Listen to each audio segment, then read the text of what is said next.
Hello and welcome to This Old Arcade. I'm Tim. This is actually our 10th year of doing this. I started doing videos in 2014. It's hard to believe it's been that long. Today I've got this Star Wars Battlepod. It's I guess it's probably a less common cabinet. It's a 42-inch screen. It's all metal construction, really sturdy. I've got the side of the seat panel off here so you can unbolt and bolt on the seat, as you saw in the beginning of the video where I was time-lapsing, putting everything together. It's Namco, and it's really a neat game system.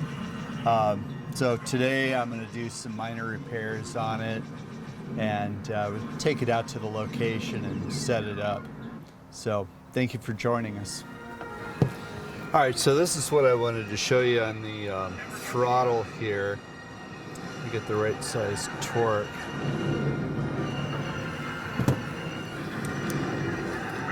It's just these four Torx bolts. I've checked on the Namco website. There's still a few parts available for this, but not as many as you would think for a machine that was produced in 2015, and presumably they must have produced it for a few years. So it's a relatively newer machine. The Betson website has most of the parts discontinued, so I don't know what the deal is with that. So you pop these four Torx bolts off. It's really easy to work on if you can get the parts. This goes around here. It's got I believe it's a 2K potentiometer, and then a spring-loaded. It's self-centering. It pops back to center, so it feels like you're actually pushing or doing something or pushing against something. This is this view change switch here that'll twist and come off. There's a little connector that unplugs. So this is what I wound up replacing. It's just this little cherry switch with these hole-through pins. That's basically the same switch that was used in the flight yoke on the 1983 Star Wars. This back pops off. There's a PC board inside that this solders to, and then the socket for the LED solders to. With Namco, that'd probably be a $300 part, who knows, but I was able to repair it.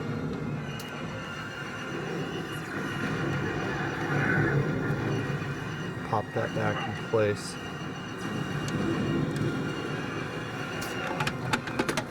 Back in, and we're good to go.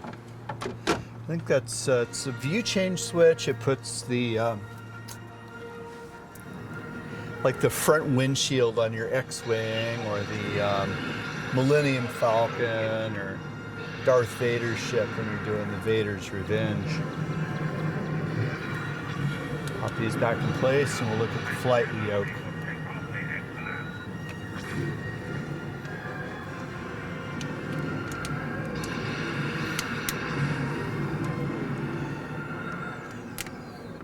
Gee, I wonder if this is what it was really like to work on a X-Wing fighter a long, long time ago in a galaxy far, far away.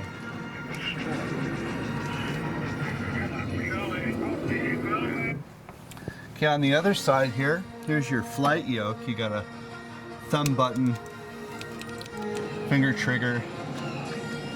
It's got some nice feedback, the way it feels. There's a boot here. This has been torn, and you can see the harness that goes up to the buttons. And then there's a broken bezel here. I gotta see if I can find this or reproduce it somehow.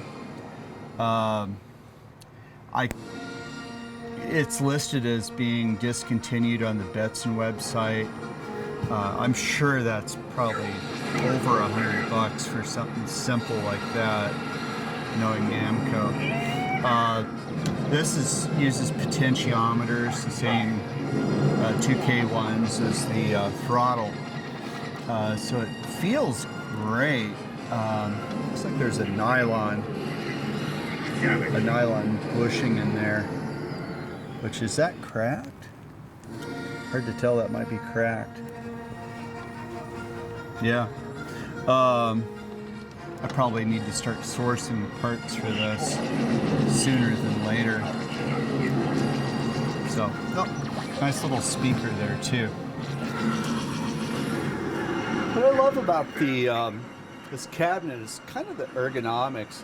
I can stretch my legs out. The seat kind of leans back. It's easy to get into and out of, even though the seat's not adjustable, it's fixed. The monitor leans toward me, so when you're playing, you can like have your head back and you're in the game. It's really, really cool. Sort 3 more credits. Oh, I don't have any money. I'm gonna put some money in here to play.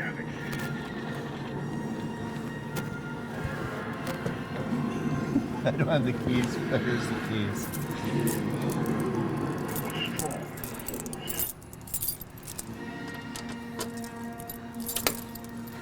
I'm having to reshoot some of this because the focus was off on my camera. All right, this is gonna be really loud here. There we go. All right, so we just start a game. I can't really see because there's too much light out here. I can kind of see. The environmental cabinet, the door opens, you sit in. For me, it's not the easiest to get in and out of, even though it's like this all-encompassing screen. They do a really good job of getting you into the game on this. And it's just, the controls are right there. I can put on my view change, my screen. You've got pretty good control on your fighter, whatever you're flying. Even though it follows a prescribed storyline, a prescribed path, you do have some independent control on pitch and roll and acceleration, even though you can't just go fly over there if you want, which is okay. I mean, my favorite's the 1983 Star Wars. I think you probably have more flight control on this cabinet than you do on the original 1983. I'm just killing fighters all over the place here. But anyhow, it's a really intense experience, especially if the sound is up. I've got the sound kind of down right now. I really like it. Really like it.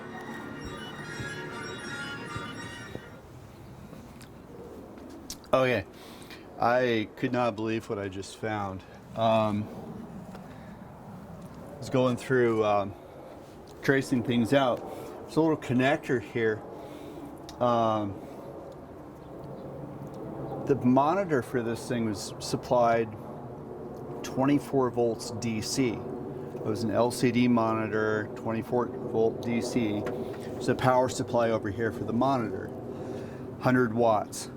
I had to go and verify it on the schematic, the wiring diagram, and yeah, it's 24 volts DC. So I think my only option is going to be tapping into the AC power here that plugs into the computer. But I'm going to verify that that's AC 120 volts right now. Let me get that plugged in.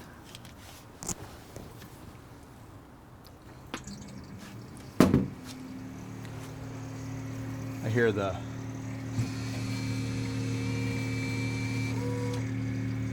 cabinet fan there that I need to blow out and clean.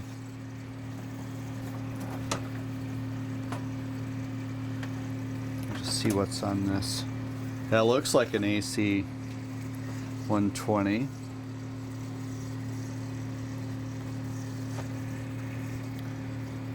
106 volts AC. So in their transformer, it's probably stepped down a little bit, but that should be okay to run this Vizio off of. I'll keep hunting and see if I can take this off and check out the actual the power receptacle down there, see if there's another way of tapping in there. I don't think that would cause any problems if I tap in here, but we'll see.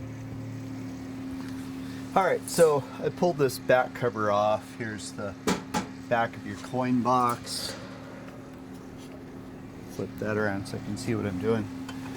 Here's your coin meters, your other panel access things, and there's your giant transformer. They've got several taps on here, depending on where you feed it in. Here's your primary side here, secondary is over here. So it looks like there's 9 different taps. Well, it's 100 volts to 240 volts, depending on what you want to output, which would really make it easily convertible to European or Asian standards. They've got this set on number 5.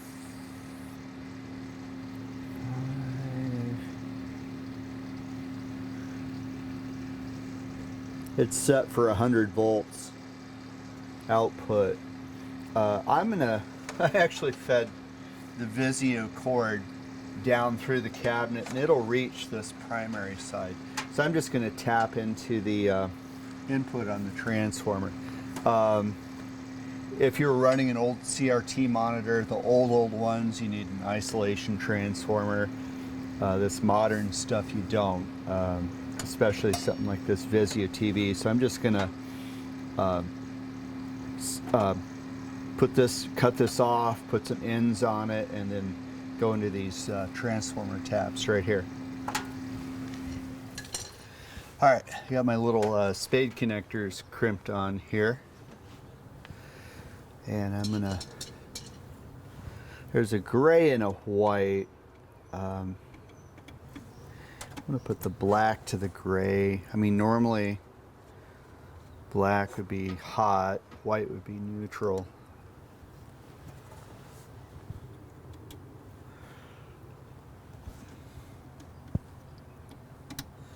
Well, that slid in very nicely. Very nice. Drawback to the Vizio televisions, they do not have the computer auto on ability, so you always have to use a remote control to turn them on. There's just really no way around it.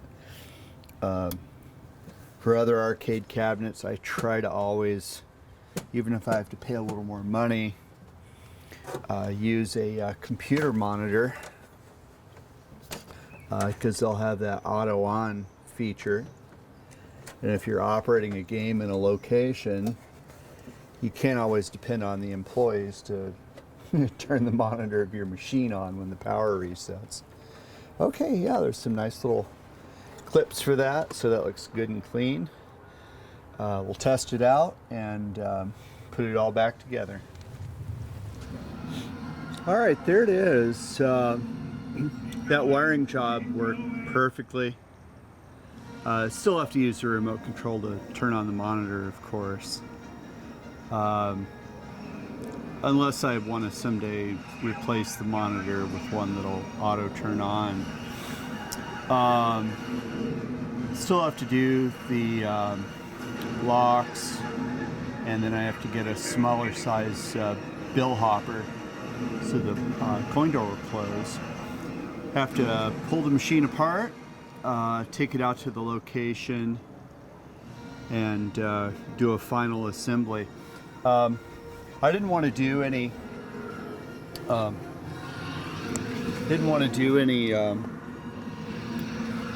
sorry, I'm flipping my my camera screen forward so I can actually see if things are centered up okay. I didn't want to do a gameplay video. There's so many of those out there. You already basically know that there's 6 stages. It's just, it kind of follows the trilogy storyline. The limited amount I've played it, I think I could really get into the game the more I play it. I'm going to have to practice more. There is quite a bit of skill at the primary target. If you miss that, there's a secondary target, different strategies. So anyhow, I might do a little more video when I get it out to the location, kind of show a final setup. Hopefully this will be helpful to someone, and for now, thank you for joining us.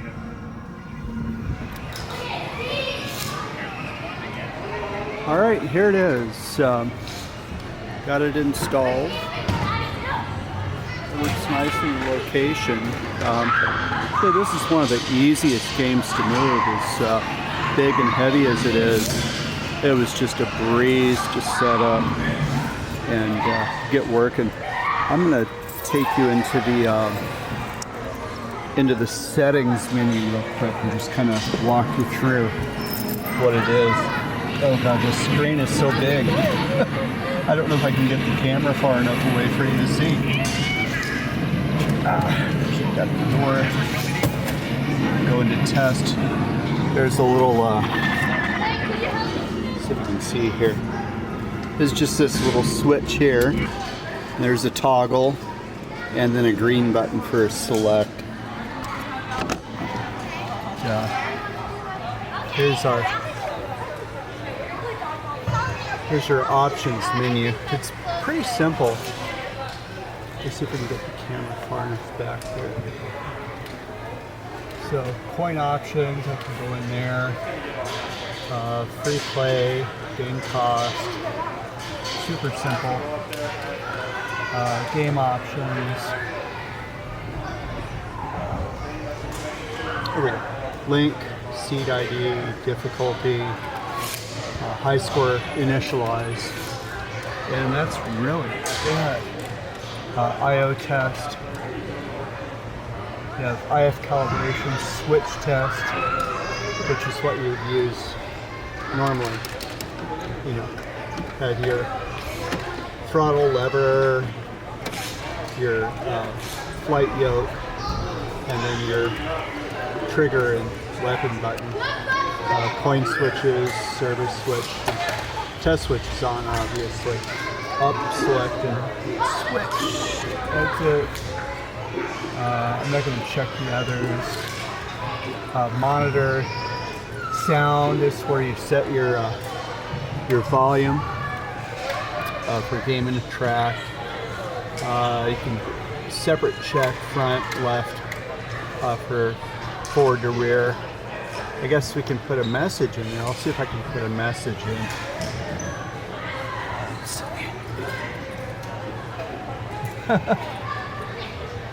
Oh, I wonder, that message might be if there's an error or something. It'd be nice if you could actually put like a location.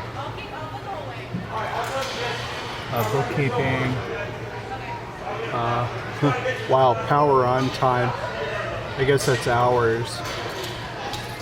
Since January of 2016 to January 4th, 2024. That's, oh wow, it's 8 years. Percent, play count, 20,000. Number one coin count, 70. Number 2 is the bills.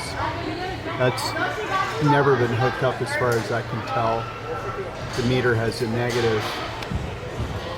the negative meter out of that. What's others? ROM, clock, language is English. And that's it. Once you're back into the main menu, you just open the test switch and it'll go back to track mode. If you're in one of the sub-menus, when I've done it before, it reboots. Less game, it's how many credits were used. It'll tell you if there was like a $5 or a $10 bill put in credit-wise, so it'll give you the number of credits. So just open that switch. We go back to the Bandai Namco and Real Engine, powered by something, Wise. And then to Lucasfilm. And then the Star Wars screen. So, anyhow.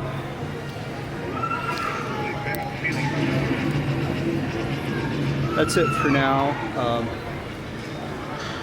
For I guess a supplemental video here. Thank you for joining us, and we'll see you next time.